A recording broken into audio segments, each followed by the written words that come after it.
Oh, ladies and gentlemen, thank you all for coming out to the 7th. Yes. This is our 7th year. Every year it gets bigger and bigger. The first year, when I told my story, we were in a tiny little theater out in Greenville or Green Lake, whatever that place is. I'm not from here. Had a word green in it. It was a tiny theater. Now here we are, playing the Palace. Very happy to be here. I've never really been here. I've only been here twice, ever. And but to celebrate coming here, I am wearing my Kirkland pants. Thank you. Thank you. I bought them pre-COVID, so they are very tight. I can barely breathe. I can't guarantee this shirt is going to stay tucked in for the whole. I may have to rip this out just to breathe later on tonight. About 30 minutes in, you'll see this come out. It's all right. We're not doing anything weird backstage. I just need to breathe. And I realize I really know nothing about this. It's a beautiful town. Holy cow. This is like somebody bought the display model of a town and put it right here. I don't know where. All I know is that this is the birthplace of Costco. This is the Bethlehem of Costco. I don't know if the 3 wise men brought 15 pounds of frankincense and a 24-pack of myrrh to baby Costco. I don't know if that worked. They should have done that. This seems like the holy place of too big stuff. This is the holy place of stuff that's too big. Anyway, we are happy to be here. I met the world's most honest barista today. Yes, you may have met him. I was walking around trying to figure out what am I going to say about Kirkland before the show, and I asked this guy, I said, what is Kirkland famous for? And he said, well, it's famous for me not being able to afford to live here. So, yes, there we go. Maybe you were at that coffee shop. Yes, correct. Same where I live. So we're all in the same boat. But tonight, we are here to hear some stories, some amazing stories. You're going to hear 6 people come out here and tell stories of how they are successfully living with some kind of mental illness. And they are very inspiring. And what I take away from this is that every single one of these people is going to come out here and they're going to tell you there's hope. And sometimes that's all we need, to just take one more step, make it one more day. There's a lot of hope in this. Just because someone you know or someone sitting here tonight has a diagnosis, that's a scary word, a diagnosis of a mental illness, you can still go on to live an amazing life. And that's part of the message you're going to hear tonight. And before I bring out the first storyteller, I do need to remind you that, I do need to let you know that this storyteller is very, very sensitive to loud noises. So when I bring them out, don't applaud. And when they're done telling, don't applaud then. We're going to do jazz hands. You know what I mean? I learned this today. This is called the silent applause. Can I see you guys? This is what we need to do, all right? A really enthusiastic jazz hands when they leave the stage. They've got a wonderful story. Yeah, that's it. Let's do it. Please turn off your cell phones. That's another loud noise we don't want to deal with. And now, please welcome to the stage our first storyteller of the night, the orchestra system.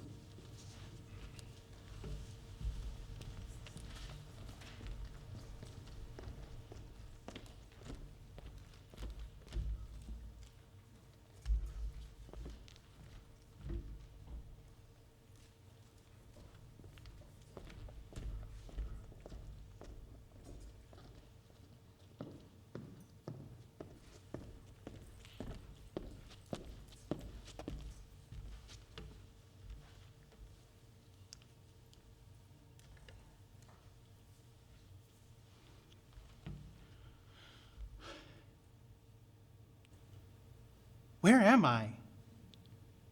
Who are you? What town is this? What's going on? Why are all the trees changing colors? Why is the sky nighttime and daytime at the same time? What happened? Why are 3 hours passed? Where am I? Please, Someone help me. Seattle? How did I get to Seattle? That's a 2-hour drive, but I didn't drive. Did I? No. Get away. Demon shadows, go away. Who said that? I know that voice. You seem so familiar, yet so distant. The next 3 months are a blur. Waking up in places unknown and around unfamiliar faces. A couple stints inpatient with time not being a constant force in the universe. Finally, someone sees all the disassociation and offers to help. It's August 3rd, 2022, in a small room inside a behavioral mental health building. The body shakes as words spill out to a clinician at the same rate as tears. So you're telling me it's been 3 months and hospitalized twice? Everything I own is lost? My house, my spouse, my career? The clinician asks if I can be open-minded. Yes is the answer, guided to take a deep breath while eyes are closed and count backwards. There are colors and sounds and feelings of falling into the ocean at midnight. Everything is echoey and strange until eyes snap open, gasping for air. Wait, what happened? We? There's more than one of us. We know you said that's what's going on, but we've always been here, haven't we? Nora is not the first. Weeks roll by, and with help a better understanding of what DID or dissociative identity disorder is. How to live with this condition is a constant struggle, but system discovery was a family union of sorts. We discovered that Nora was not the first host of the system, host being the headmate or alter who interacts in the outside world the most. Dissociative identity disorder is kind of like having a car or body full of people. Someone drives and others can talk to you while you're driving the body. We sometimes switch drivers, and that's called a switch. When someone sits in the front seats and drives the body, we call that fronting. Our personal car has 6 people or headmates. Leah, who is 9, was the first host, and she was host until somewhere between 3rd and 4th grade. She experienced psychosis young, kindergarten being the first time that gravity turned upside down, and the nightmares of that are just haunting, and the screams are visceral. Emily is 15 and used our plural superpower to help with school. Why attend a class you didn't like when you could just close your eyes, and when you open them up, your homework or the test was already done for you? Davis is a 37-year-old male who was the 3rd host of the system. He went to college, got married, built a career. He suffered greatly with depression, but could never crash because staying in bed all day isn't an option when you find yourself at work day in and day out without knowing how you got dressed or how you drove there. Arthur is 75 and stays inside a lighthouse built inside the mind most of the time. The inside world for DID systems is called headspace. He is fronted a couple times when protecting the body physically. I, as in spelt AI, is the non-human of the system. She is angelic with black wings. A majority of DID systems have non-human headmates or alters. Nora is 25 and has been a host since June 9th, 2020. She inherited a dysfunctional marriage, a career that was a bad fit, and started the end of normality in February of 2022 when her new primary care physician put her on psychiatric medication for the first time. Days look different now. There is therapy or clinical work every workday. A caregiver visits us 3 times a week to take us out to appointments or to walk around outside. Lots of cognitive behavioral therapy, dialectical behavioral therapy, and internal family systems therapy. We are told at some point other modalities will be introduced: hypnosis, art therapy, somatic therapies, and mindfulness practices to build a window of tolerance for dissociative episodes. There is no medication for DID, and some evidence shows that medication can react differently on each headmate. This is why our psychiatrist put us on a permanent no psychiatric medication order the moment he found out we were a system. It also explains why medication trials were so hideous, with nothing working the way that it should and destabilizing us completely. From October 2022 to January of 2023, the why we are a DID system held our curiosity, and a number of conferences and workshops unlocked the mystery. While staring at a computer monitor, the words filtered through falling tears. A person with more letters after their name than we can count speaks. Quote, "In order for a person to have dissociative identity disorder, there has to be two things: a dysregulated attachment style as an infant, and severe trauma that is usually sexual in nature between the ages of 2 and 6. You know, DID is not like it is shown in Hollywood films. We are not violent.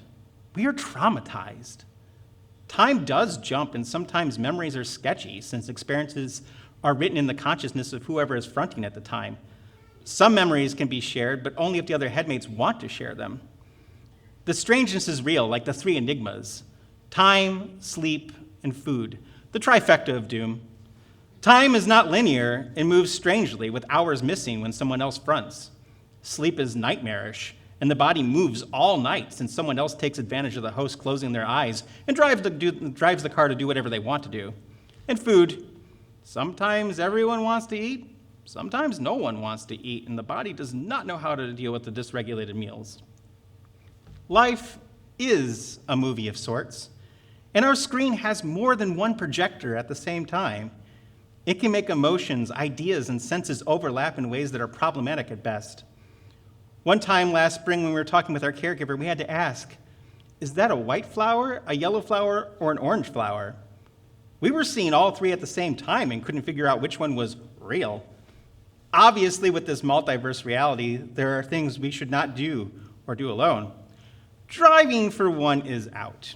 Imagine the scenario when pulled over by the police. What car, officer?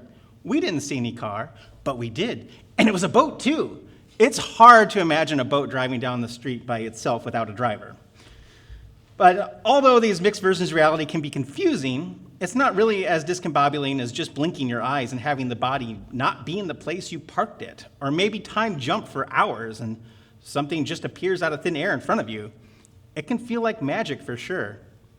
You're hungry, and the next thing you know, there's a plate of food in front of you. Someone made the food, but it sure as heck wasn't you. You just look sideways and say something like, "Thanks, guys?" It's not always just fun and games and psychotic shenanigans. Loud noises can trigger us, and Leah might switch out and run away only to be found in some corner crying or shaking uncontrollably in an empty bathtub. That bathtub trick is real. Do you know how many times Nora has woke up shaking and sweating in a bathtub this year? More times than we have fingers between all 6 of us. Switch happens. Sometimes it is positive, and one of us really just wanted to write or knit or enjoy a tea. Sometimes it's traumatic, and some trigger causes someone to come out and try to handle the crisis the best they know how to. Arthur will just scream obscenities to get everyone away from the body when threatened. Emily might write something or create some art that's left in the middle of the floor so Nora can't help but trip over it. Leah cries a lot. And then there is I. She comes and goes in the system as she pleases. It's very strange to be co-conscious with her and feel those black wings on our back physically. Us, as a system, do work together mostly, and that is a great blessing. We've been working on this behind the curtain of the mind for over 30 years, but didn't know it. Disassociation is like that. It tries to make you forget the weird until you break, and then the genie can't be put back in the bottle. Life is the never-ending road trip with the 6 of us in the car.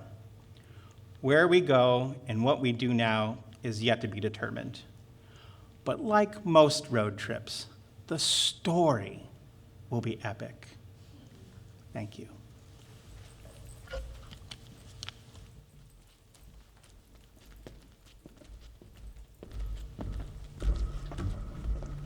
Oh, thank you so much for that. Thank you for supporting our first teller in that.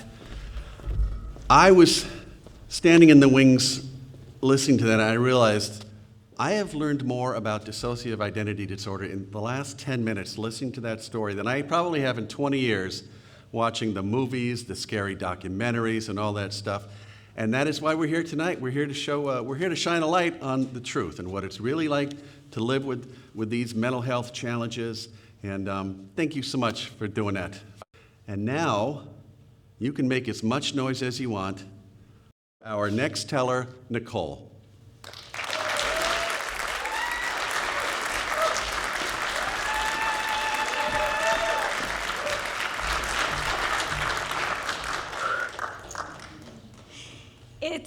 Excuse me, it's 1989. I'm 6 years old and I'm in Frederick and Nelson's, clutching onto my mom's hand as we walk down the aisles of the women's clothing section. I never linger far from my mom.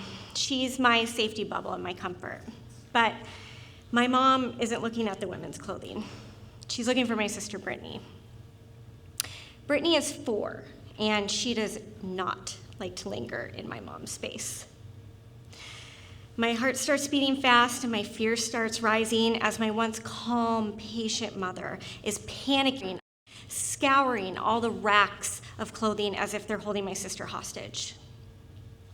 After what was probably only a couple minutes, but seemed like hours, out popped a chubby-cheeked, cute little blonde girl, smiling as if nothing was wrong. My heartbeat started to slow down and my fear started to subside, but oh boy, was she in trouble. I watched as my mom lectured her about why hiding from her was wrong, and my sister shook her head obediently, but she still held a bit of a grin. This safety bubble I created meant that if Brittany was in my space, that she was safe as well. I loved her hands. We were walking to my grandmother's house one day, which was probably only a couple houses down, but I was clutching onto her hands so hard she was screaming out in pain. I just couldn't let them go. As we got older, I started to notice the lack of protection this safety bubble had for myself. I was walking down the hallway to the bathroom, getting ready for bed, and I passed by my sister's room. I glanced in, expecting her to be doing anything but getting ready for bed. But when I looked in, she was actually in bed. So I stepped in. "I swallowed a bottle of pills, Nicole," she said. "Please don't tell Mom and Dad." I had no idea what she was talking about, what she meant, and I didn't want us to get in trouble, so I did the only thing I could think of, and I sat down next to her and I watched her chest go up and down and up and down. I was scared to death. I sat by her side all night, watching her chest rise and fall, and so by morning, all I knew is that she was still alive, but we never told my parents, nor did we ever talk about that again. In 2001, I graduated from high school, and I went to the University of Montana. This was the first time I stepped outside of my safety bubble, and it felt amazing. One night, Brittany called. We went through the normal exchanges of hellos and how are yous, but her voice seemed off. "Nicole, Mom can hear my thoughts." "What? What are you talking about, Brittany?" "People can hear my thoughts, Nicole," she said. I asked her to put my mom on the phone, and my mom told me that my sister was going through some things and that I probably should fly home that weekend, which I did. At that point, my sister was in an inpatient facility, and the only means of communication was on the phone, in which she reiterated that people could hear her thoughts. My mom explained to me that my sister had been having some delusions, but she also reassured me that her and my father were doing everything in their power they could to help her. She was later diagnosed with schizoaffective disorder. The onslaught of this information was overwhelming. The only concept I had of schizophrenia was of that in movies, which did not portray what people who live with schizophrenia in a good light. It was the most unsettled I had ever been in my entire life. I felt I had lost my sister. She was gone. Once in a while, the old Brittany would show up, almost with a golden glow, but it would disappear just as quickly as it came on. I returned to college. I was both relieved but also anxious that I was away from my family. And I went through the normal ebbs and flows of what life was like in your 20s, but the utter upheaval of my family was a loud passenger.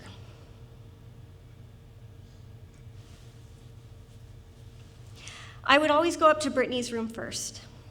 It was a tradition whenever I would visit home. And I wouldn't linger long in her space because the voices were so overwhelming. We would exchange, how are you doing, what have you been doing, and then I would leave just as quickly. On March 16th, 2008, I did not go to Brittany's room first. Instead, I walked into the den and ate handfuls of cereal out of the box and talked to my mom about life. All of a sudden, my dad came running down the stairs. Where's Brittany, Nicole? Where's Brittany? Where's Brittany? My mom and I had no idea what he was talking about. We don't know where Brittany is, and he went running back upstairs. Instinctively, my mom and I got up and started walking out towards the back windows, in which my dad went running out the front door. My mom got to the window first. Nicole, stop, don't come any closer, stay right there. I froze. And she walked past me and I heard her get on the phone. I didn't go to the window. Instead, I turned around and I followed her into the kitchen, and she was in the corner in a bathrobe on the phone. And then I looked towards the door. It came swinging open. My dad came barreling towards me in a hug that almost knocked me over with an animalistic, raw scream that you've never heard in your life. And then I smelled blood. A yellow shirt. He was wearing a yellow shirt. And everything clicked. She jumped, Nicole, she's dead. The police then came. I was the one who had to speak with them. What was her birthday? What was her birthday? I couldn't remember her birthday. I told them that she had schizoaffective disorder as if it was justifying what she had done. The paramedics then showed up, and my sister was actually still alive, so they took her to Harborview. My family and I followed after them. We waited in a white, cold, silent, sterile room for the doctor.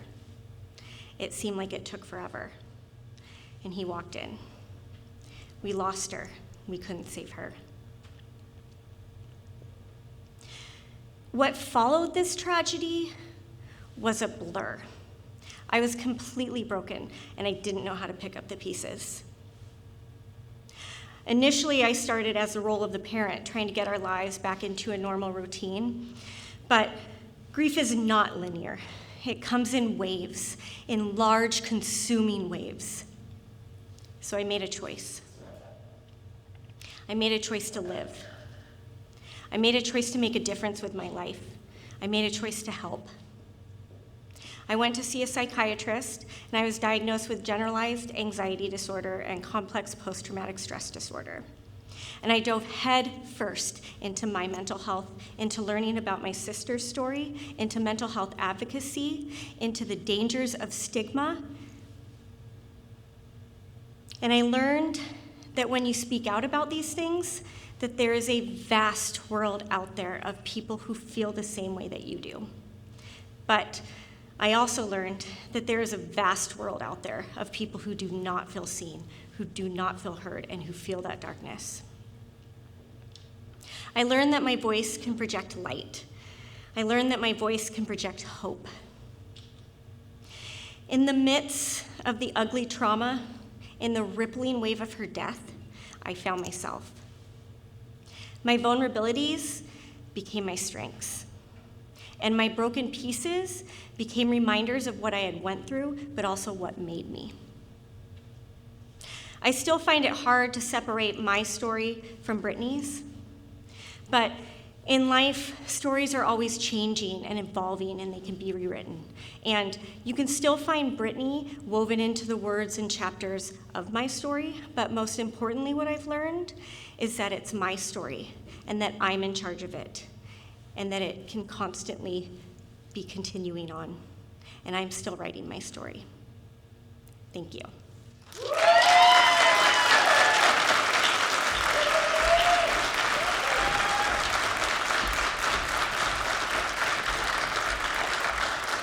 Oh, thank you, Nicole. You know, most of the stories we hear about mental illness, they're focused on the person dealing with it, which is understandable. We hardly ever hear about the families and how helpless they feel. And that is so powerful. Sometimes you got this person you love and you want to help them and there's nothing you can do about it. And all you can ever really do sometimes is just watch their chest go up and down and be grateful they're still there. And that's a hard thing to understand, but sometimes it's all you can do. The director wanted me to remind everyone that, or to tell everyone at first, there are boxes of Kleenex. I'm getting choked up on the back over there.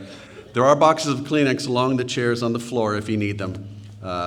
We're going through them in the back, so don't feel bad about looking for those. Whew, okay, I'm gonna make it, you're gonna make it, we're all gonna be okay. This is gonna be great. Please welcome our next storyteller. Show the love for Scotty. Scotty, my man.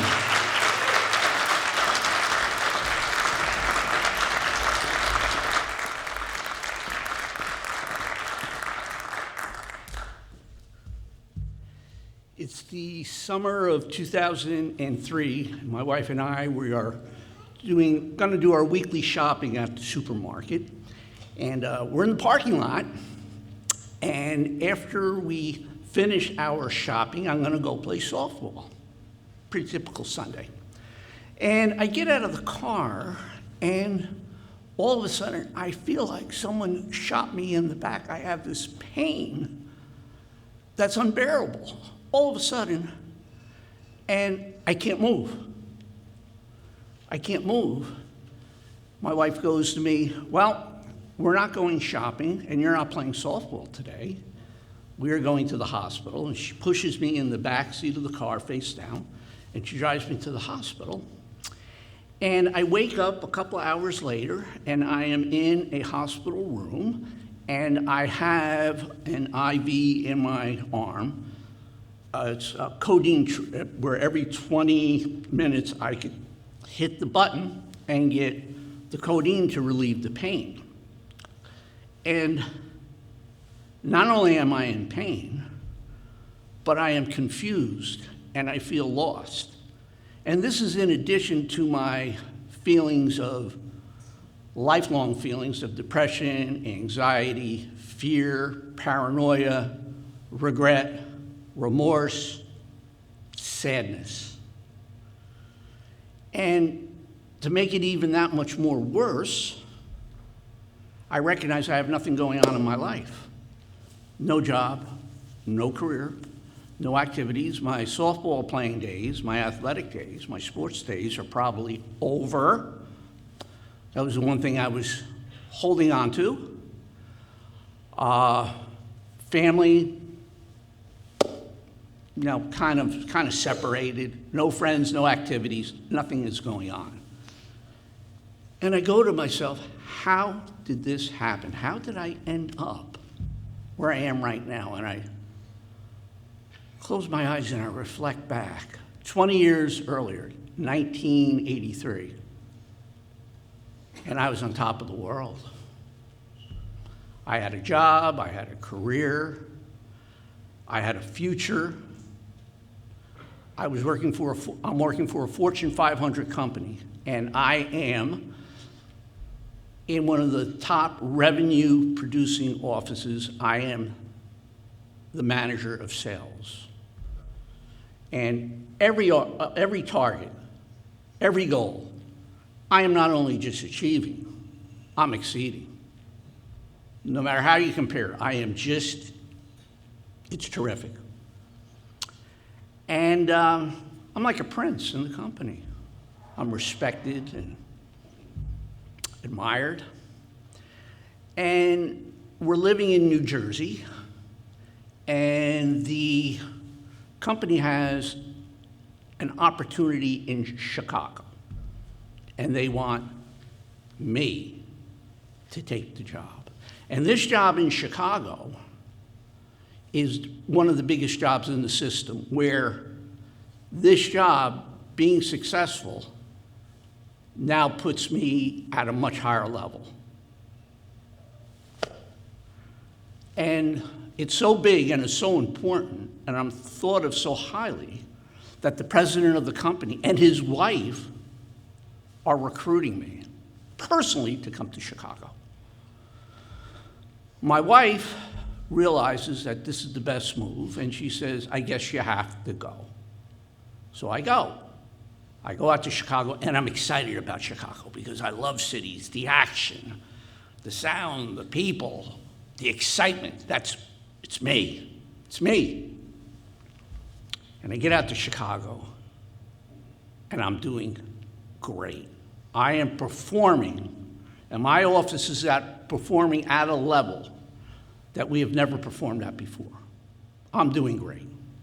And people are whispering in my ear, bigger and better things are going to be happening for you. But life happens.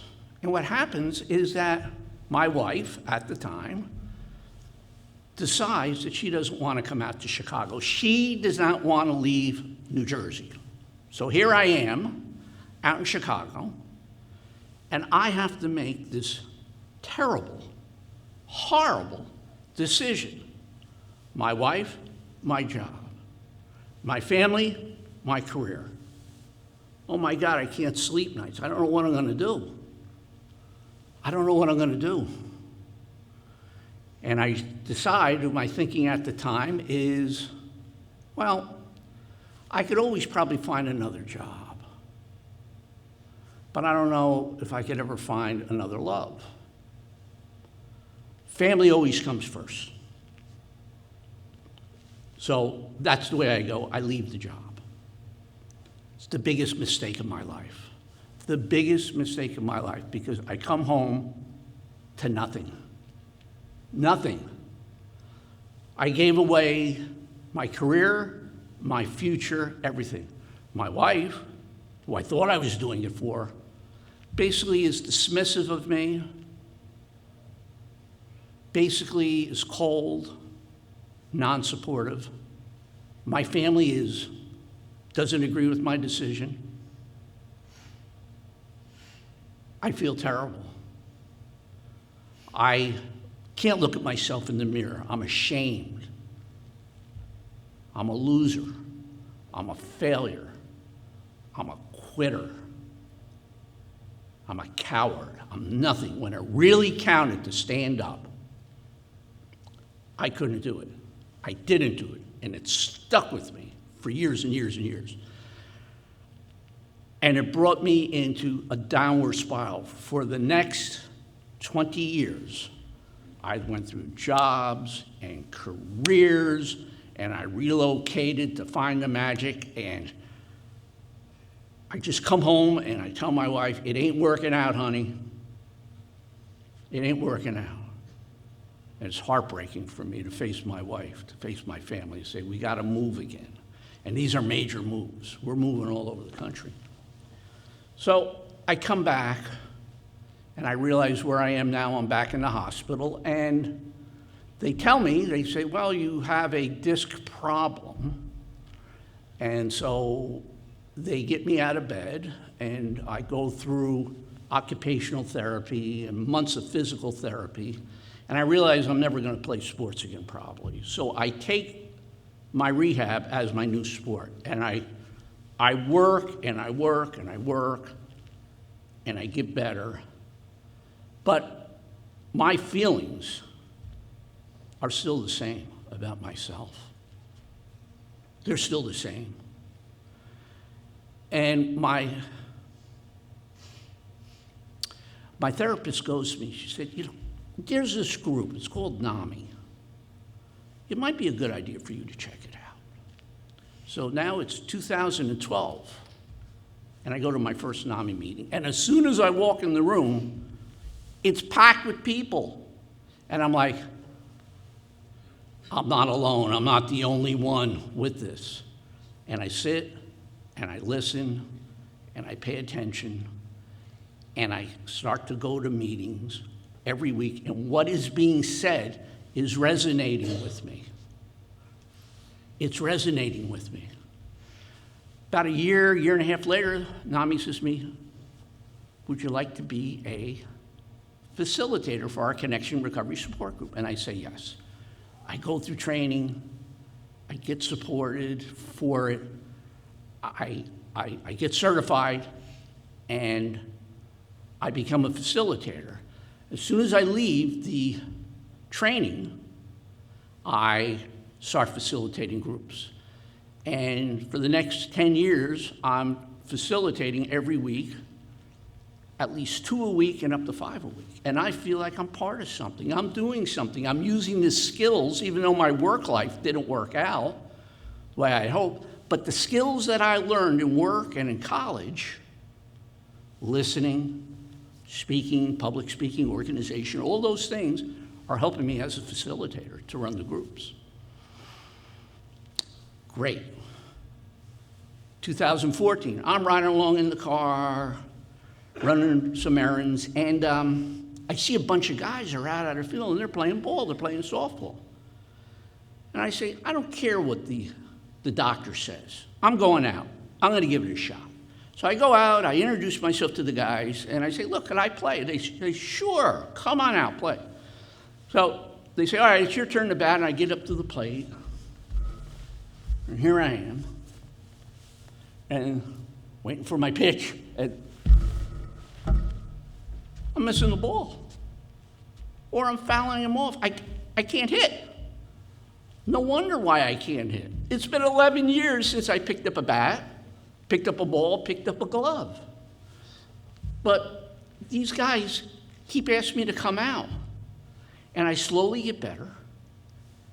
And also, they go out afterwards to lunch, and they invite me. So now I have NAMI, and I'm meeting people there. I have ball, and I'm meeting people there. Remember, not too long ago, I had nothing going on. Now I got stuff going on. I got something to look forward to. 2015, my wife and I remarried, wonderful woman, and we're sitting in the doctor's office, and the doctor goes to me, I got news for you, my friend. You have cancer. It's level 2, and it's contained. Here's what I recommend. And I'm angry because finally, things are starting to happen in my life. I am not only going in the right direction, but I'm on the right track, and I have cancer now. I'm furious. And I go to the doctor, I said, this is what I want to do. I want to take the most aggressive approach possible to get this out of my system. Doctor and I, we disagree, we go back and forth. Finally he says, okay, we'll do it your way. Do it my way. Okay. 2 surgeries later, several months of post-treatment, what do we find? It wasn't a level 2 cancer, it was a level 3. It wasn't contained, it was spreading. It validates myself, and it also validates that I have to be my own best advocate, that I have to speak up for myself. So I'm home from the cancer, and I'm laying in bed, and I realized, I said, you know, my life is more behind me in terms of time and in terms of opportunity. It's more behind me. That if I want to really make something, because my career's been a disappointment, I got to start to do things now. And I start to think about people who have mental illness who are famous and have struggled. And I realize that they are still able to do the things that they did so well, whether they were performers or actors or musicians or athletes or journalists, they were still at the top. They found a way. They found a way. And that told me that it's possible. It can be done.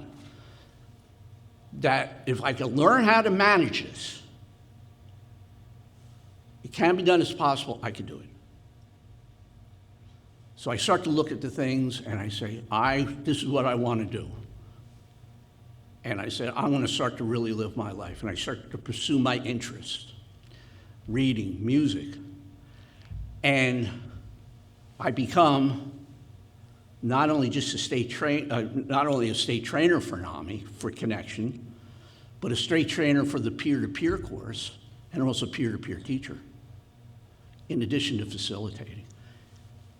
And I'm using my skills, and I'm helping people, and I see people doing well. And it's so fulfilling. And while this is going on, and I realize that I have good days and I have bad days, and if I've accepted and embraced my mental illness. But I'm continuing to play ball. I play every day. I'm on a travel team. We travel all over the country. I participate in the Senior Olympics in track and field. All these blessings have come my way because of the support and the kindness of NAMI and people like you. Thank you so much for listening to my story.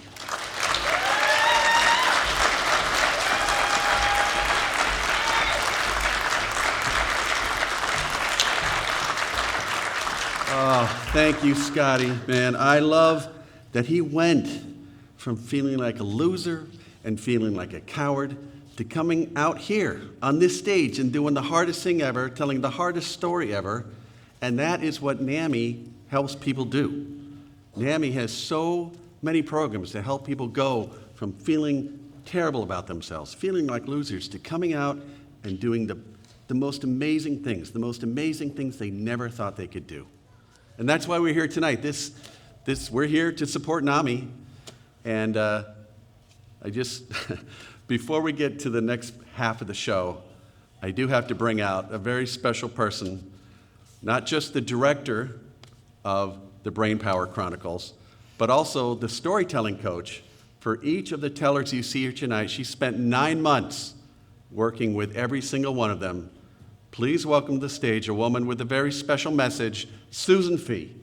Susan, come on up.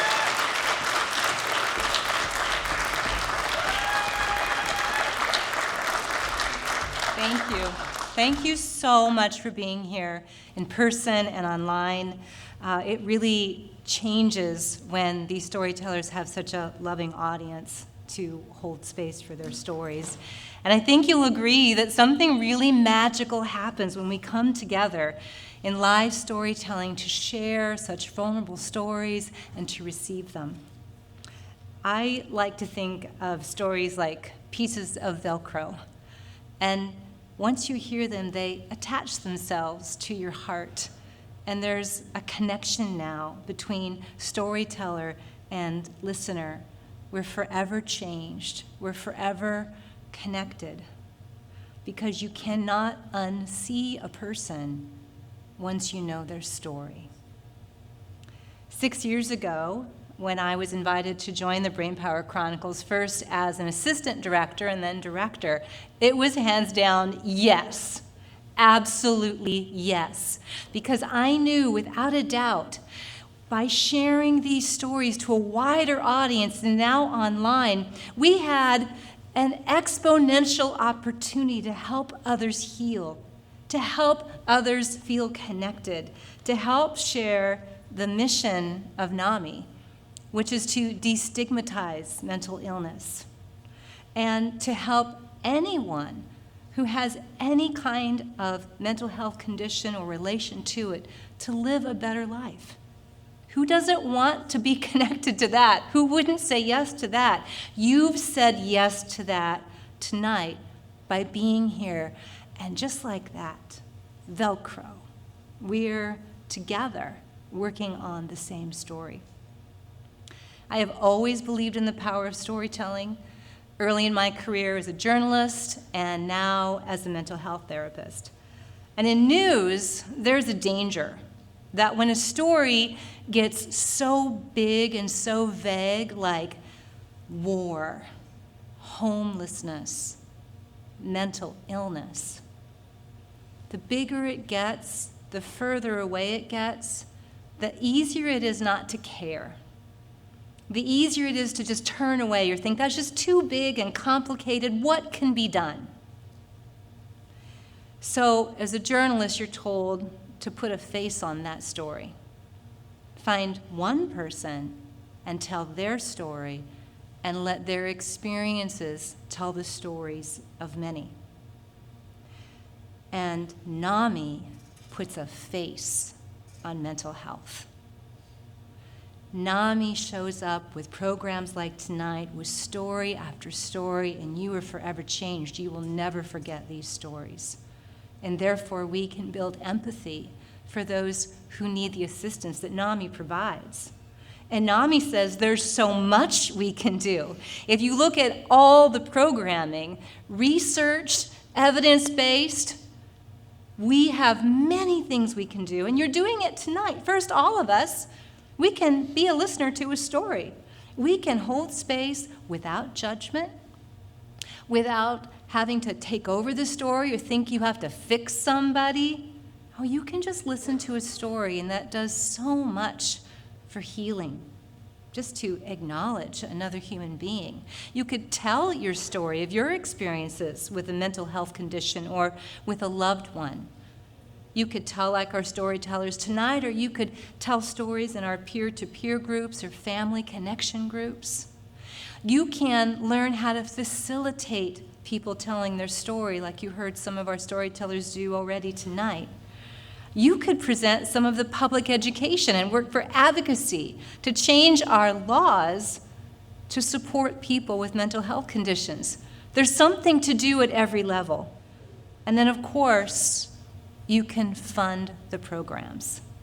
Because everything I just mentioned is offered at no cost to the participants. At no cost. We want to help as many people as possible. But of course, to have something no cost on one end means we need to pay for it on the other. And that's where all of us come in.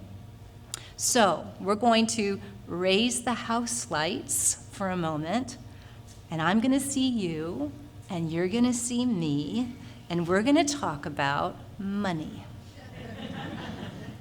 Now, some people are super uncomfortable talking about money, but I'm not. Because you just got the therapist who got certified as a financial therapist. There's a thing called a financial therapist. And one of the main things I've learned in my program is that when we spend our time and we spend our money to support our values, money is a healthy tool. So I know that we are joined in this mission together because you're spending time with us tonight. This time supports your values, and now I'm asking for your money to support your values. Now here's what's super, super exciting about tonight. When we raise $35,000 or more, we get a $35,000 match. That's incredible. That's incredible. All right? The story's right here. And we all together tonight, we get to write a new story that everyone gets the services that they deserve. So when you came in tonight, you had an envelope attached to your program, and there are a couple of things that you could do with that envelope. One of them is you could take out something you may not recognize. It's called a check. Maybe the last time you wrote this, it was a long time ago, but I just wrote mine today. And so if you're writing a check and you need to get a pen, I'll give you time to do that. And just to familiarize yourself back with what a check is again, on the far right, you can put in some numbers. And then you could add some zeros if you want. And we do not discriminate in NAMI, as you know. So whether it's 1 0 or many, many, many zeros, we appreciate all of them. And please know, every dollar's like a piece of Velcro in somebody else's heart. Also, on your envelope, there's a QR code. So I know you put all your phones away. You are welcome to take them out at this very moment and take a picture of that so that you can use your credit card. Now, those of you who are listening online and watching online, and there are many of you, we appreciate it. You're not so distant from this that you can't participate. So we are asking on that screen, look at that QR code, and please help us raise $35,000 or more so we get that match. That is amazing. That's like 16,000 stories we can tell with that money. Please. So I appreciate you being here. I appreciate you operating in your values. And of course, if right now you need a little bit more light after, we will continue to take your donations throughout the show and after. Thank you so much for being here, and I'm going to be putting this in my envelope. Thank you.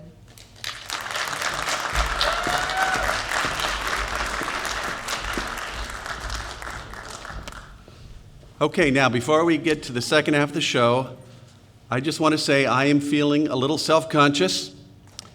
I'm a little worried that Susan and I may be the only ones in this room that know what a check is. Put your hands together if you know what a check is. Can you do that? Okay, 3 people, probably up past their bedtime. Can you all still drive at night? Is that okay? I know, I'm this far. We have a stagecoach out front if you need to get home after dark. I know exactly how old I have gotten because yesterday my girlfriend referred to me as her golden bachelor. Yes, you hear that laugh? That's her.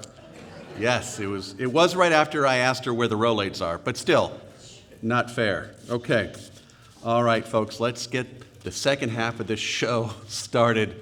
Please welcome to the stage our next teller, Julie. Julie, come on up.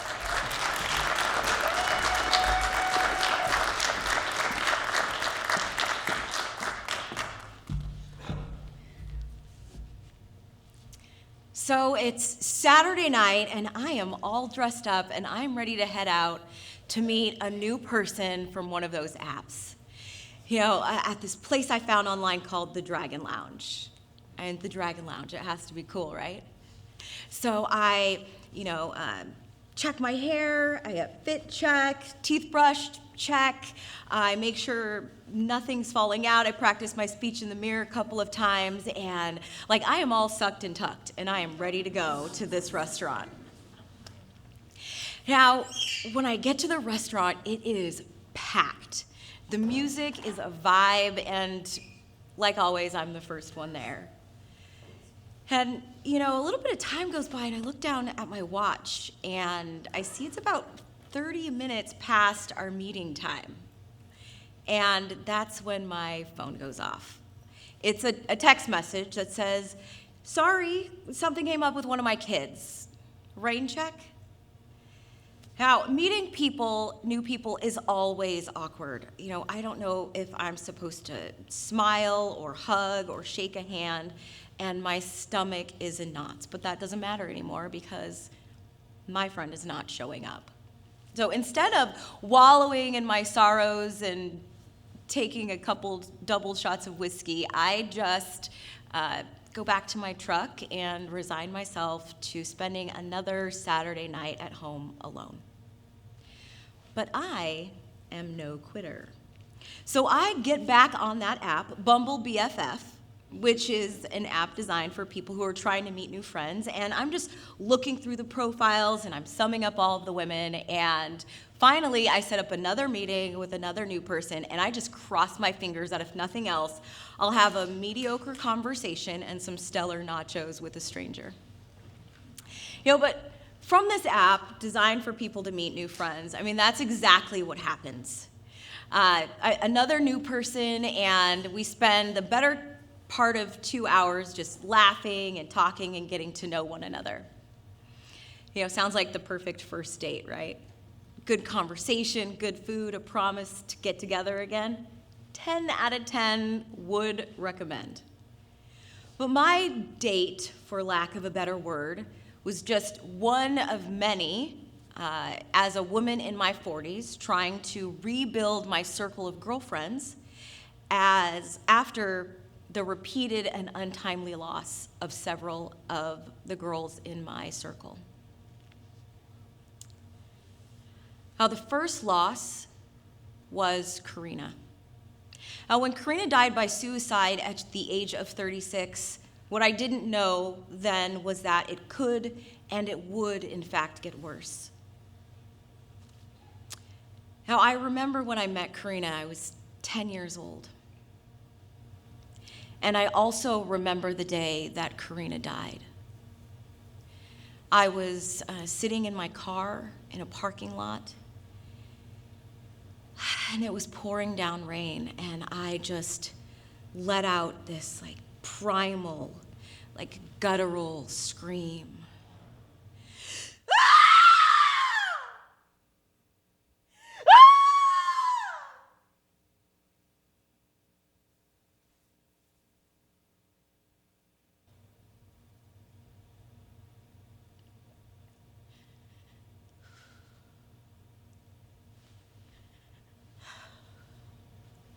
Losing Karina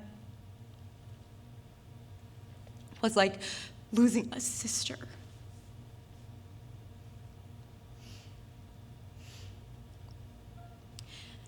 She taught me that one could coexist with a mental health condition like her bipolar disorder. And she taught me that as women, there was always room for one more at the table. And about 6 years later, and much too soon, the next in my circle of friends to leave me was my best friend since preschool, Chandra. Chandra died from medical complications related to Crohn's disease and an addiction to painkillers that were supposed to give her a better quality of life. Now, she had a little bit of an edge after years and years of childhood bullying, but she still lived life like it was an adventure. Now, Chandra taught me to never let the negativity of the world dull my shine. But with the loss of Chandra, I also lost my closest trusted confidant. In about 6 months after Chandra, Jen followed her on that stairway to heaven. Now, Jen played a pivotal role in my 20s when she passed away from medical complications related to malpractice. But we raised our kids together, and we supported each other as young moms. And she taught me that a smile and a kind gesture can make anyone your friend. And everyone loved Jen. And when Jen died, it was like another light had gone out in my sky. Now, one would think that after so much loss, that the grief and the pain would kind of start to dissipate. But that would not be my story.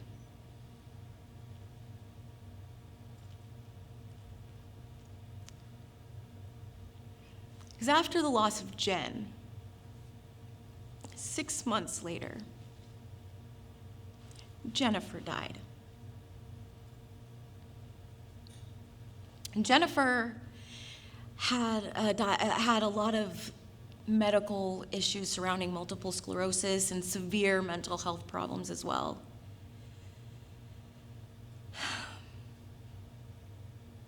But she always had a happy, catchy disposition, though it was mostly forced. But she taught me that sometimes you have to fake it until you make it, and that happiness doesn't come naturally to everyone. That was okay. But she knew damn sure that she wanted a piece of it. 4 deaths in 6 years.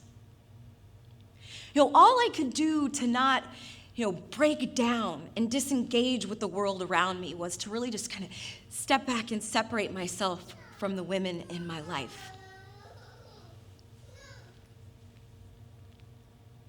So 2016 to 2022 just kind of all bled together. And instead of nurturing the one relationship that I still had with my good friend Amanda, I really just pulled away. I went back to school. I joined boards and commissions. Anything to avoid the blackness that was my lifelong journey with depression. Anything to avoid the loneliness that the loss of my girlfriends had created. I didn't want to lose anymore. And in my busyness, I did find success. In 2018, I opened a new business. In 2022, I graduated from college. And earlier this year, I was voted in as chair of the Everett Salary Commission and appointed to the Snohomish County Board of Health. So here I am one day, and I'm just sitting in my therapist's office. I've come for my standing appointment, and we start doing our standard check-in, and she asks me the dreaded question, "So, how are things going?" Damn it. I hate this question in this setting. And my body immediately reacts to this question. My heart begins to race and my chest tightens and my eyes well up. And I lost it. I absolutely lost it. At 7 a.m. in my therapist's office when nobody else was around, my body did what bodies do when we ignore our trauma. And it just purged all of that heartache and all of that loneliness. And I heard myself spilling the contents of my heart and the turmoil that was in my brain. But it was also on that tiny leather couch and in those 4 blank walls that I had a breakthrough surrounding the loss of the amazing women in my life, my friends. All of the time that I had been dedicating to going back to school and joining boards and commissions, they were all just a distraction from making female friendships. The wall was being built brick by brick, and I was no longer open to female friends. The grief and the depression that came with trying to process that loss.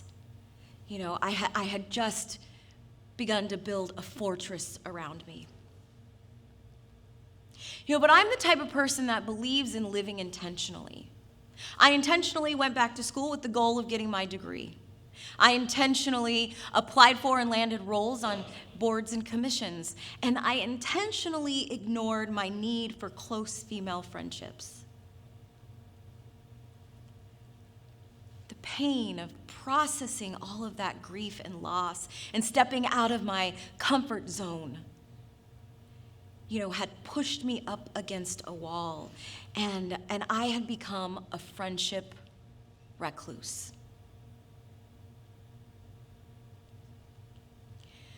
But I made a decision, and I decided that 2022 and any other year after that was no longer going to be driven by fear, anxiety, or my depression. I decided that I was going to step out of my comfort zone, I was going to meet new people, and I was going to add to my circle of girlfriends one awkward meeting at a time. And this year of intention brought the rekindling of old friendships that I didn't know could be resurrected. Amanda, I attended her wedding earlier this year. And it brought new people into my life, women who are just as ambitious and as driven as I am. And we're just navigating friendships, career changes, becoming empty nesters, second marriages. And the best part of it is that we have fun. Now, I am still in therapy and medicated, but now when I go to therapy, I get to talk to my therapist about the joy that these relationships bring me. And this year of intention brought with it many lessons. I think one is that processing grief and loss was really, really important for me to be able to step into the next phase of my life feeling supported by love. It taught me that I am never too old to step out of my comfort zone.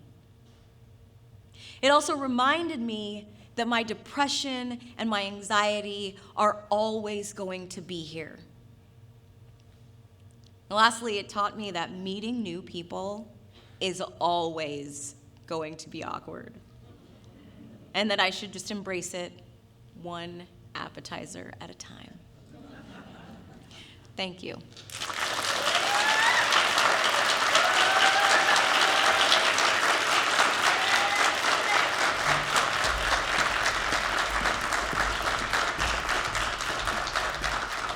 Oh, thank you, Julie.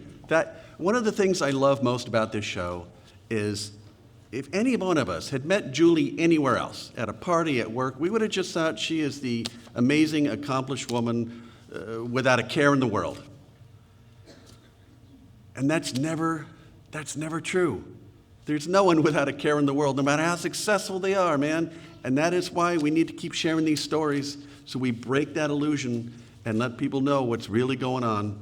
And man, I am so glad she did not let, where are you? I'm so glad you didn't let the negativity of the world dull your shine. I'm so glad for that. All right, folks, let's bring out our next teller. Please put your hands together for Meredith.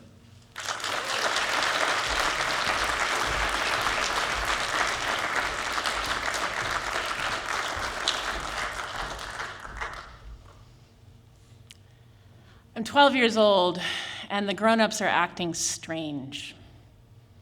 My mother is whispering something to my father about test results. My father is on the phone with moving companies yelling about how much everything is going to cost, and the last time I saw my grandmother, she had stopped speaking altogether. For weeks, they've been acting strange, but now they're finally explaining to me what's about to happen. My mother is moving out of state to get treatment for breast cancer. My father is moving out to another state to start his new job, and my grandmother is dying of dementia. As for me, they tell me, I will be dropped off to go live with the neighbors. And they don't know for how long. To be honest, they don't know much of anything at all, but I know one thing for sure, all of the adults are abandoning me, and I am gonna have to handle all of this by myself. It's one of the last nights we're together as a family, and I'm in my room trying really hard not to let anybody hear me cry because I have to be very adult now that I'm in charge. So I'm lying on the quilt on my bed, curled up around the teddy bear that my grandmother gave me back when she remembered who I was. When all of a sudden I feel this presence in the room with me. It feels warm the way you do when you sink into a hot bath, that kind of warm. It feels like love. It feels like God. And everything is still awful. My mother is still sick. My father is still leaving. My grandmother is still dying. But because of that presence, I know that I'm not really alone. Not now, not ever. And because I know that, I'm able to keep going. My family does eventually move back in together. My mother finishes her treatment. We all move to the state where my father has started his new job. My grandmother dies, and we all pretend like nothing has happened. I get really good at pretending like nothing ever happens. I get even better at handling everything all by myself with nobody to talk to but God. But as the years go by, that gets harder and harder to do. It gets harder and harder to pretend I can hold it together when I'm in public, but the minute I'm all by myself, I fall apart. And I start spending more and more time by myself. I isolate myself from my family, from my friends. It's not good. But one year, I decide I'm going to use all of the energy I have, and I'm going to throw myself a great big birthday party for my 25th birthday. So I invite all of my friends. They come over with cake and presents, and there's photos and laughing. It's a great party. But the minute the last guest is out the door, I go right back to that darkened bedroom, and I curl up in a little ball, and I think about how happy I am that I'm never going to have to do that again. I think about how nice it would be never to have to do anything again. How nice it would be just not to be here at all. And then I hear a knock on the door of my dark bedroom. It's my husband, and he comes in very quietly and puts his hand on the lump of blankets that is me and says, "Sweetie, I think it's time that we get you some help." And we get help. I find a therapist who starts helping me learn how to talk about what I'm feeling. I find a psychiatrist who puts me on a medication that stabilizes my mood, and it's not always easy and it's not always pretty. But because I never forget that presence in the room with me all those years ago, I start working for a church. I go to seminary. I become a pastor. My husband and I move here to Seattle. We have 3 beautiful children. And it's a little bumpy at times, but it's a good life. It's a happy life. It's a life that's filled with meaning and joy. And I wish that that was the end of the story. But after 15 years of being relatively stable, there's a lot of family stressors, and my mental health takes a turn for the worse. It gets really dark, really fast, and I have to go to the hospital to keep myself safe, just to keep myself alive at all. And then I go to the hospital again. And then I go to the hospital again, and then I go to the hospital again. And it is on that 4th time at the hospital that the doctors there talk to me about how even though I've never been to war, and even though I've never experienced a sexual assault, some of the things that have happened to me can be described as trauma. And they tell me that there's a new kind of therapy that helps people who have trauma integrate what's happening in their mind with what's happening in their body, so it doesn't feel like what happened a long time ago is happening still over and over and over again. So I decide, when I get out of the hospital, I want to try this new therapy. So I find a therapist who's trained in that technique. I find a therapist who will take my insurance. I don't know if you're clapping for my good luck or for the insurance industry, but we can talk about that later. I find a therapist who will take my insurance, and I drive across the bridge, and I'm there for the first appointment with this therapist, and she leans forward from her fancy office chair, and she explains to me that with this particular kind of therapy, really powerful emotions can get stirred up. And she says, "Before we start, Meredith, I want you to think of a resource, a person you can turn to in your imagination when those powerful emotions come up, a person who will make you feel safe, who will make you feel loved." She said it could be family, it could be friends, it's in your imagination. So it could be a fictional character from a novel, it could be a wisdom figure, and she leans forward and says, "Meredith, who is that person for you?" And I think about my family, and I think about my friends, and I think about where I turn, who I turn to when I need to feel safe and when I need to feel loved. And I look at the therapist and I say, well, that person is Jesus. And there is a long pause. And the therapist says, well, I guess we can work with that if we absolutely have to. And at that moment, I know two things. One, Jesus was absolutely the wrong answer to give to this therapist. And two, I cannot trust this therapist at all with who I really am. I think about quitting, I do, but for 6 more months, every week I drive across that bridge to her office and I practice for 6 more months every week all the things that I can and cannot say in my own therapy session. Talk about work, I think, but don't talk about church.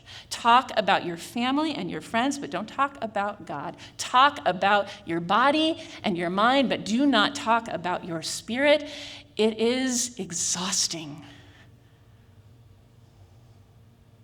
And then one day I'm getting ready in the morning and I'm putting on this pair of leather boots, and my husband notices that the staple that holds the sole of the boot onto the rest of it has come loose, and it's starting to poke through the sole, in through my sock, into my foot. And he looks at me and says, "Doesn't that hurt?" And I said, "Well, yeah, it hurts." And he said, but you're still putting on the boots. I said, "Yeah, they're my boots." And he said, you're going to still put on the boots, even though every time you put on those boots, that staple pokes through your foot and you bleed. You're still going to wear the boots. I said, "Of course I'm going to wear the boots. They're my boots. What else am I supposed to do?" And he looks at me and says, "You are supposed to demand better." And I realize that that's something that I get to do. So I throw away that pair of boots and I go out and I get new boots that don't make me bleed. I call up the therapist and I explain to her that I don't think she's a fit for me anymore either. I find a new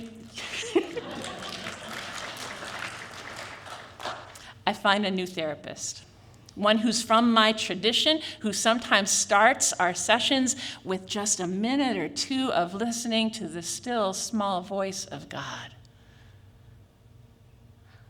I find a group of other pastors who can talk about God and the Bible, but who can also talk about what it's like when we have a really bad mental health day, and there are days. I find a NAMI support group where people walk in the door with honesty and openness about what it's really like to live with a mental health condition. And in all of these groups, I keep waiting for those faces to close off, the way that therapist's face closed off when I mentioned Jesus. But that doesn't happen. Instead, the faces just smile. And I realize that I don't have to leave part of myself behind in order to find the healing that I need. So then one Sunday, I'm getting ready for church, and I get there about an hour early to set everything up, and this church leader comes tearing around the corner, and she says, Pastor, I need you right away." And I said, "What's the problem?" She said, "There is a guy that we've never seen before." And I'm like, yeah. And she said, no, it's not just that we haven't seen him before. His hair is all messed up, and he's talking really fast, and he's sitting in the back pew, and he's been sitting there for like 30 minutes all by himself, and we don't know what to do. Will you come and talk to him? I say, sure. So I walk in the church. I sit in the back pew next to this man whose hair is messed up, who is talking really fast, and I say, "What's going on?" And it takes a while, and I have to listen pretty carefully. But somewhere in the course of our conversation, it becomes clear that what's going on, he tells me, is that he has run out of his mental health medication and he doesn't know where the pharmacy is. And so I get out my phone and I show him directions to the pharmacy. And he writes them down and says, thank you. And I said, well, it's Sunday morning, you're here at church, you're sitting in the back pew. Before you go, do you want to pray?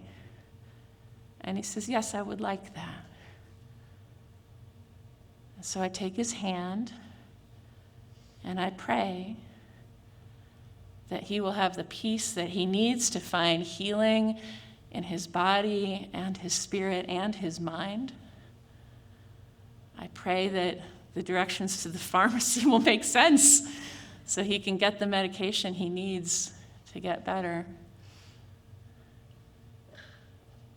And I give thanks that God has brought us both together this morning. And I squeeze his hand and say amen, and he walks off to the pharmacy.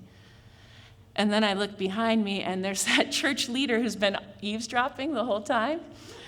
And her jaw is on the floor.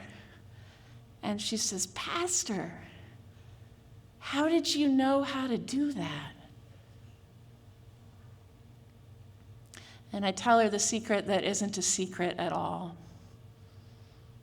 I show up with my whole self. I try to help other people the way other people have helped me. And I try to remember that none of us is ever really alone. Thank you.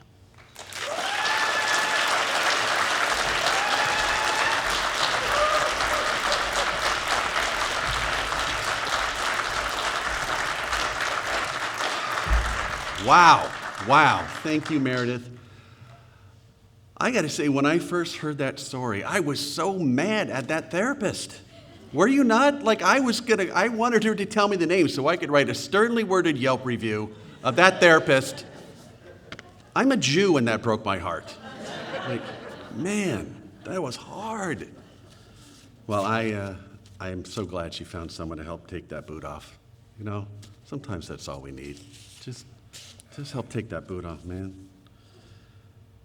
All right, our final storyteller coming to the stage has another amazing story. Please show lots of love for Michael.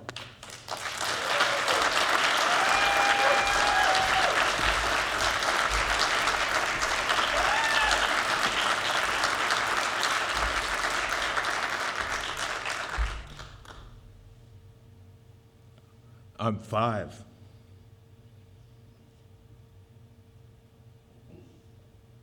I look into the first black face that I've ever seen in my life as my father introduces me to him. I remember the size of his hand. I remember the warmth of it. I remember the tone of his skin as he was holding my hand. I remember the smell of his afro.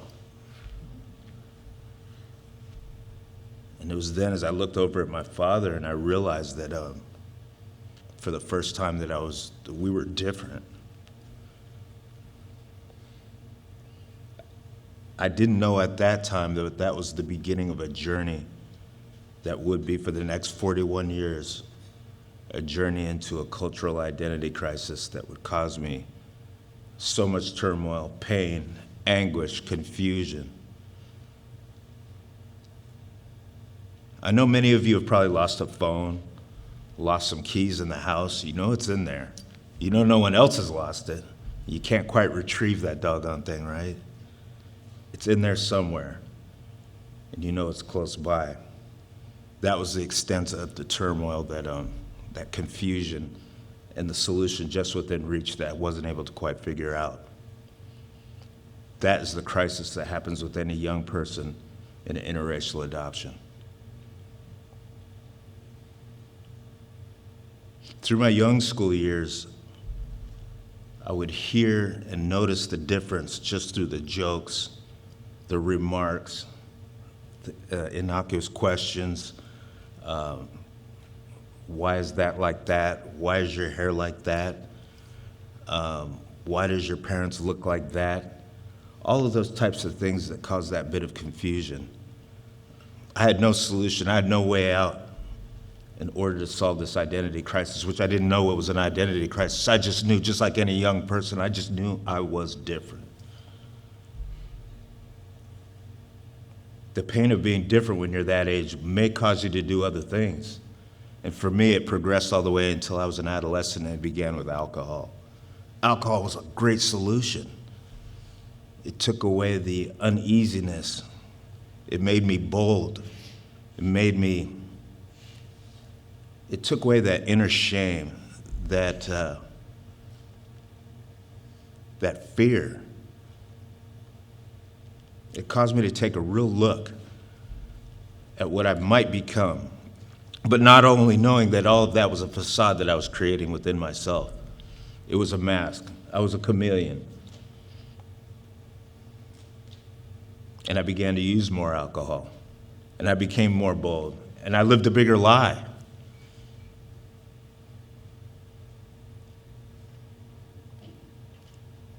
The poor self-talk and the demeaning inner identity was beginning to consume me to the point to where my behavior caused my parents to send me off to Job Corps. I remember the day going.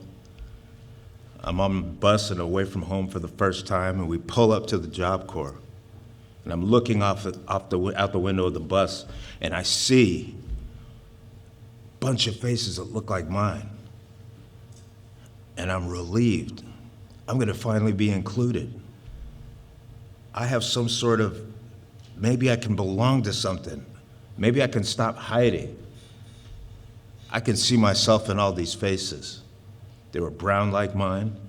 They smiled like I did. And they all seemed to be having a good time. And when I stepped off the bus and said hello for the first time and opened my mouth, I heard the jeers. I heard the cackle of laughter. I heard the guffaw. I heard it all.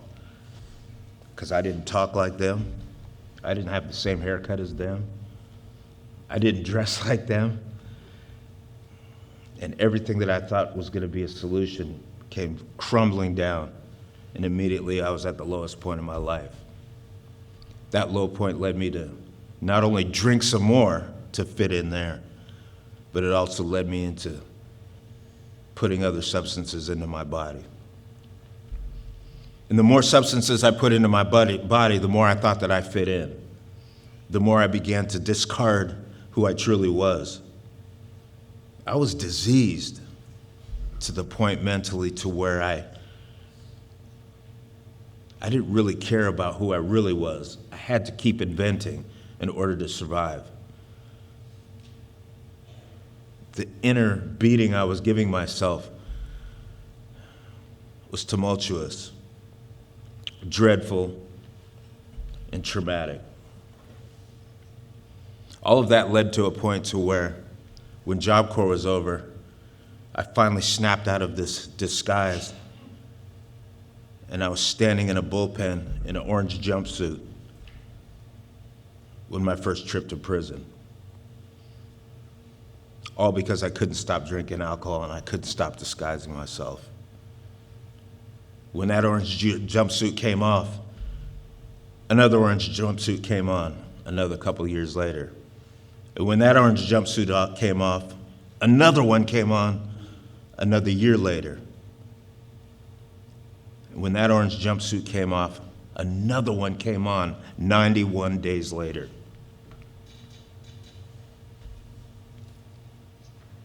I knew that I had an issue, and I knew I didn't know how to solve it, and I thought it was just about me. It was truly about identity that I didn't even know that I needed, that didn't even exist.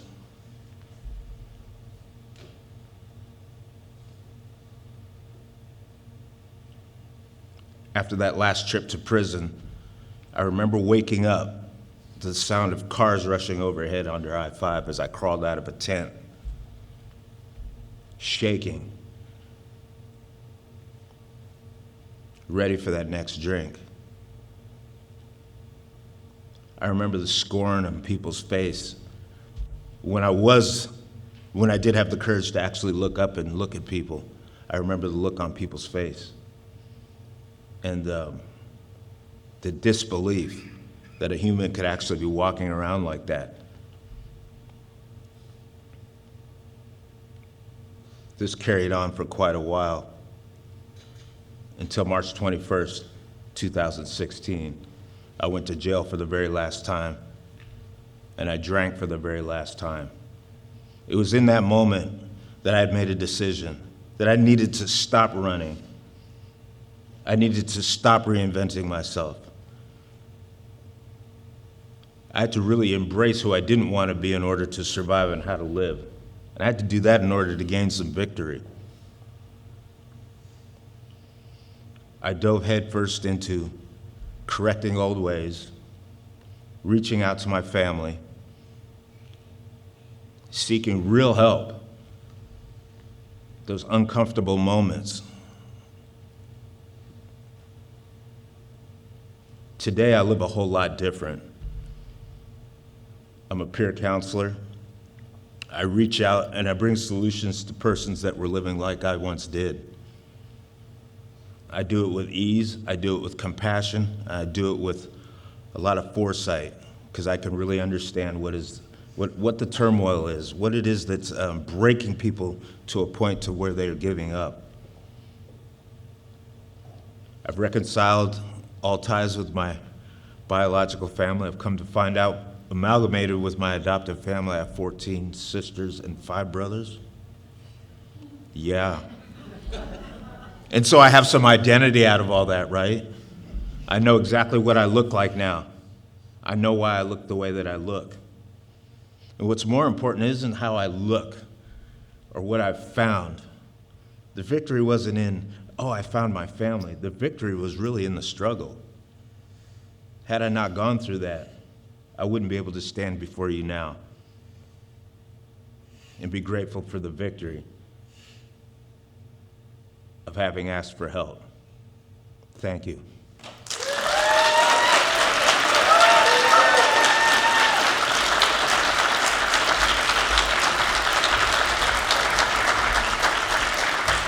Yeah, keep that going, keep that going. That was amazing.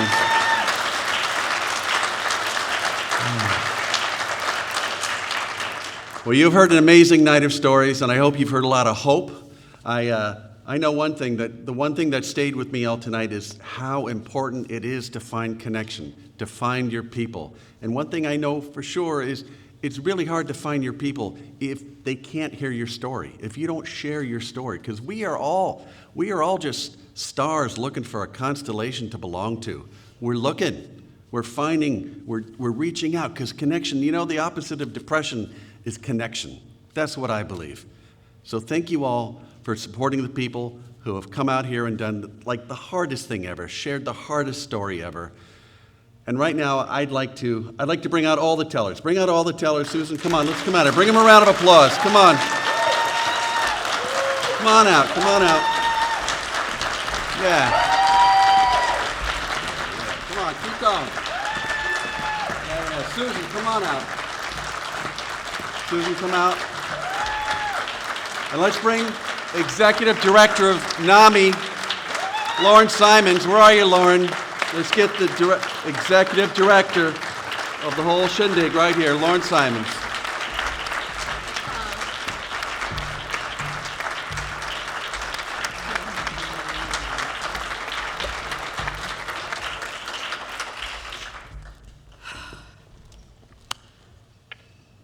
This night just always moves me to tears. How unique and meaningful and emotional every single second of every single story is.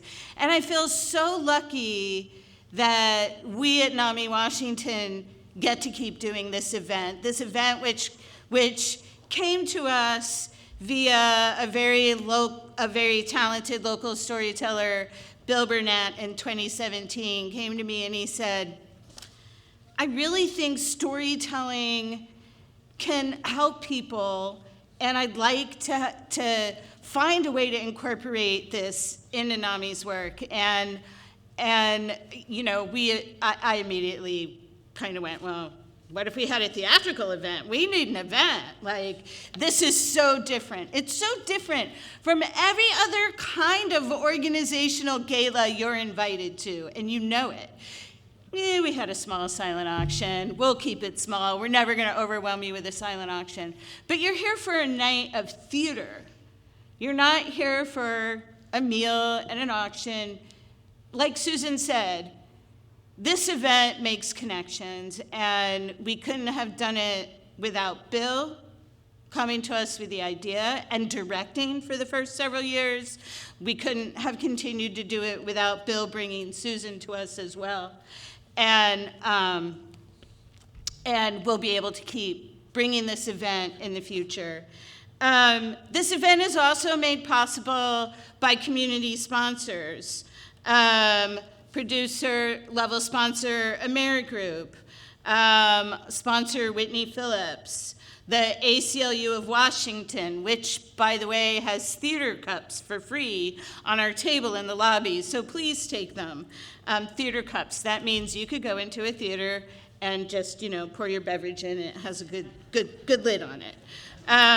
Put the beverage in your pocket, get it in there free. Pharma, right? Kaiser Permanente, Southtown Behavioral Hospital. What does that say? Lake Washington Methodist. Sorry, Lake Washington United Methodist Church. My eyes are not good.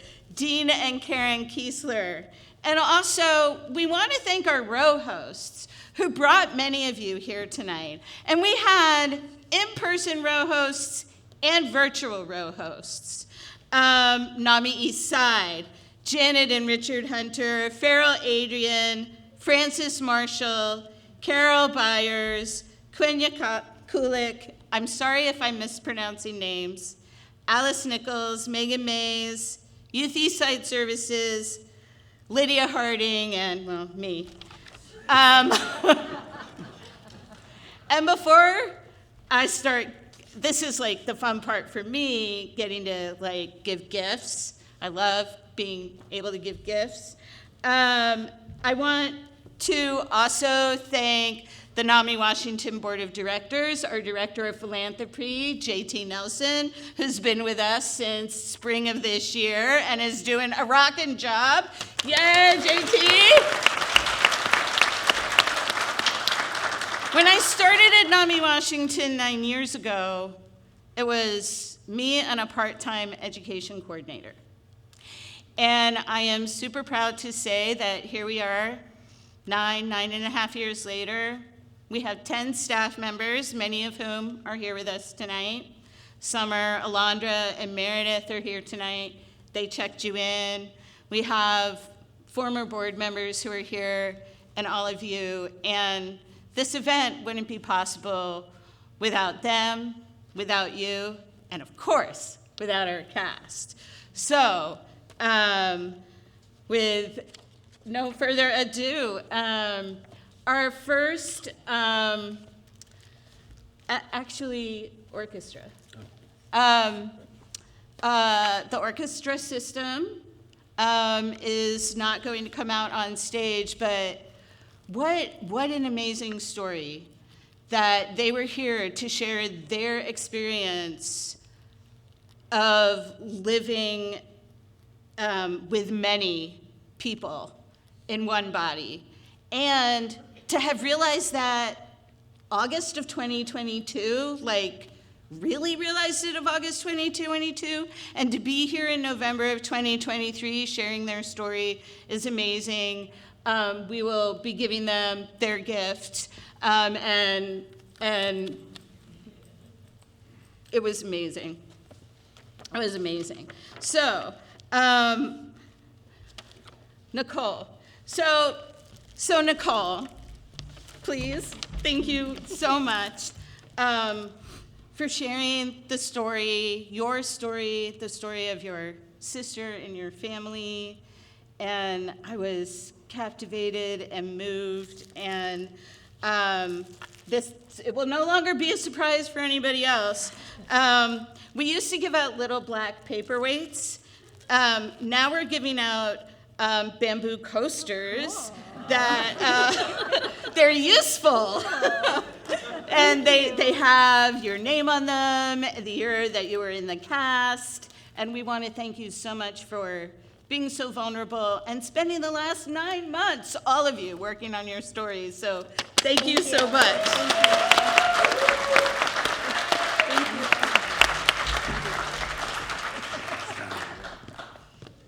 Is this in order? Mm-hmm. Scotty. Scotty, your name is all over my computer all the time. When Scotty says that he has been running support groups and doing peer-to-peer, he does it all over the country. As you know, with the advent of the pandemic, we now do things virtually. And where did you fly in from? Chicago. So Scotty did come from Chicago, but he is a member of NAMI Washington. So we want to thank you so much for being here. And also thank you for your vulnerability and sharing your story and sharing how involved you got and still are with NAMI. We could not be NAMI without the work that you do. Thank you so much. So glad you're here. Julie. Hi. Hello, you want to be friends? I do. I really do want to be friends. I met your friends out front. I want to be friends with them too. So totally. Good job. Yeah, I want to be friends. And I wish I could have been friends with the friends who are no longer here. And thank you for telling us about them. And thank you for sharing your experience with grief and with your emotions and with being awkward meeting people, which I always am too. So thank you so much. Thank you. There are your coasters. Thank you so much.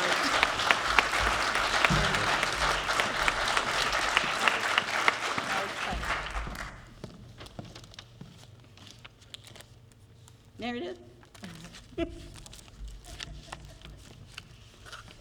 Meredith, I actually have met you before, and I've seen you work in collaboration with Rabbi Kimberg, who's also a member of our board of directors, who I know is watching at home tonight. And when I saw that you were a member of the cast, my heart just skipped beats. To be able to share your place of worship with another group has been so meaningful to me, even though we've moved into Kirkland from Woodinville now. But also, yeah, as a Jew, I am, and as a social worker, I am so sorry you had that experience with that horrible therapist who did not meet you where you were. And I want to thank you for sharing your story of vulnerability and sharing how important God is to you. Because NAMI does have a program called FaithNet. And we know that a lot of people get support from their clergy leaders, from their spirituality, and we recognize that and celebrate it. So thank you so much for being here. And the next time I come to the Bear Creek, I'm going to see Lake Washington. Lake Washington. Okay. All right. Sorry. Lake Washington is what I meant. Michael. Woo. You leave me speechless, man. You really do. That journey that you shared is one that I know we hear from a lot of people who have shared that same journey, and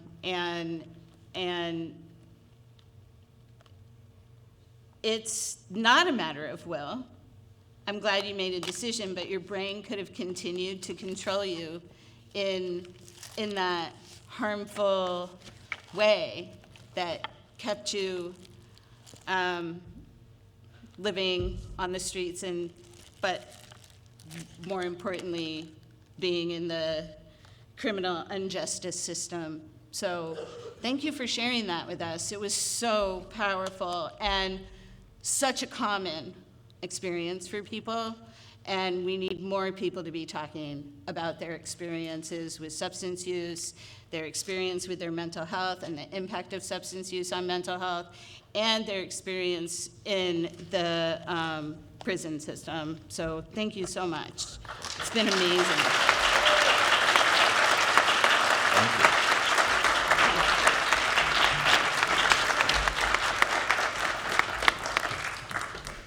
I would like to bring our MC, Paul Currington, out, please.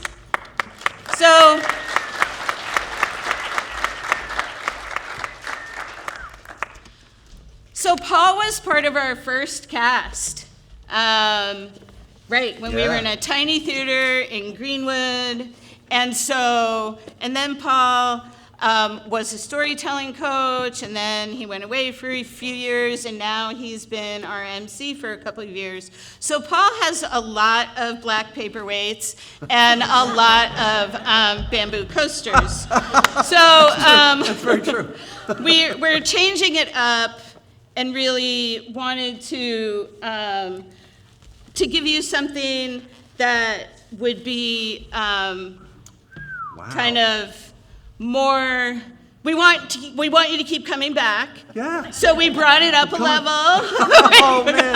Thank Got so you a much. beautiful Thank you. glass Oh, egg my God. and part of the NAMI colors. And this is wonderful.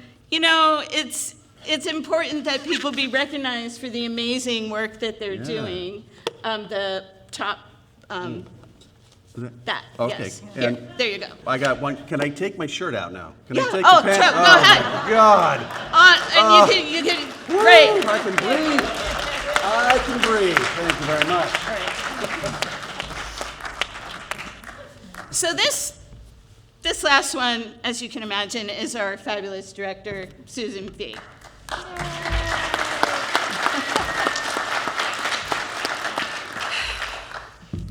This is Susan's last year being our director. It's always emotional when our directors move on. They do so much for us. Every member of the cast has volunteered their time and worked on their stories diligently for the past 9 months. Susan has done this since 2019 with all of our casts. And if I have the dates wrong, we can fix the plaque. Oh, wait, I know what I got. I got a plaque. No. But Susan, you've been so amazing to work with. You've been an amazing director. You've been a partner as we've moved forward. You have promoted this event and have supported this event from I feel like its inception. And she found her replacement director, who was in our cast last year. So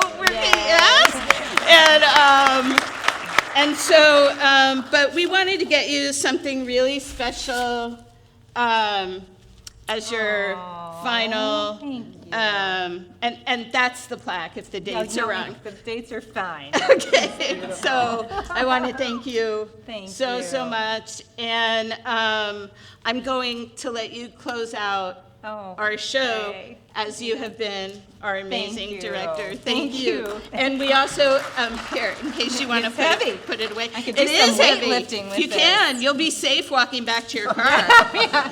Mental health and physical health. And we also have a plant for you. Thank you. We'll move off to the side now. Okay. Thank you, everyone. Thank you.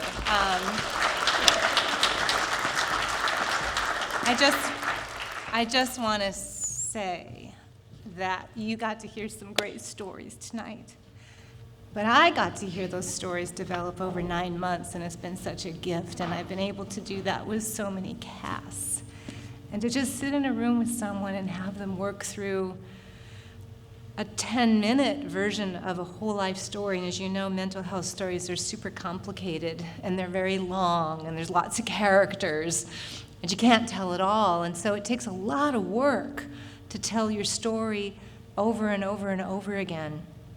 and have a person kind of poke and prod and get it down. And I'm asking people to relive traumas. So to be in that space with another human being is such an honor. So I am moving on for a couple of reasons, but one, it's good to have fresh eyes, and I want to share this beautiful position with other people, with other perspectives, and that's a good thing. I'll still be in the state of Washington, but I'm also just moving. So I get to meet with other counties. You know, NAMI Washington serves all of the affiliates of Washington State. So whatever you experienced here tonight, we hope you can experience wherever four corners you are in Washington State. So I am so honored to have this experience. I'm so glad that you had this experience. We walk out of here tonight changed, and I'm just going to ask one more time, if you haven't been able to share a donation, we really would appreciate that so we can keep this program going. Thank you so much. After we end here tonight, all of our cast members will be heading up to the lobby. If there's a particular message that you would like to share with the orchestra system, I think that we could find some paper and something to write, and we will make sure that those messages get to our speaker. That would be a little too overwhelming, but we want to get those questions and support and thank yous to that speaker. And all of our speakers are so grateful that you're here, would love to have conversation, and having been a storyteller myself, it just feels so good when someone says, gee, that one thing you said, it really touched my heart. So if that happened for you, please do that. So we will see you out in the lobby. Thank you again for being here.